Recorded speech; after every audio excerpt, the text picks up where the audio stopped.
ever since Singapore was hit by the Hallyu wave in the late 1990s, South Korea has been one of Singaporeans' favourite holiday destinations. But for those of you who would like to venture off the beaten path, would you consider going to the northern half of the Korea Peninsula instead? No lah, I won't dare to go to North Korea. To go to. Okay, so what are your concerns then?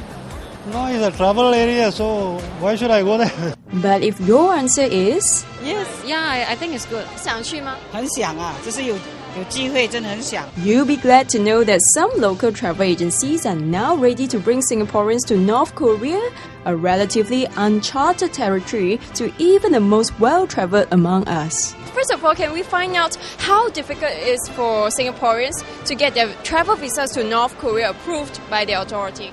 For customers that are actually signing up with us, the procedures to getting a visa is pretty hassle-free for them because actually we do it all for them. So all they do is furnish us their passport details and we'll send it to the North Korean embassy in Singapore and we get that done for them, and we haven't had difficulties applying for visas for our travellers so far. So the next question would be, how much of North Korea can we really see? In terms of our program content, some of the highlights that we put in would be, of course, they can travel to Mount Kumgang, which is also nicknamed 12,000 Peaks. It's a series of undulating peaks that's actually very spectacular. But aside from that, we bring them in depth into North Korea to head to the DMZ, which is the demilitarized zone, which is actually on the border between North and South Korea. So they get to see the hall where Korea signed the armistice agreement, and that is the agreement to have the border between North Korea and South Korea demilitarized. Yeah. This, of course, aside from usual food gourmet inclusions and aside from other architectural highlights that they will see as well.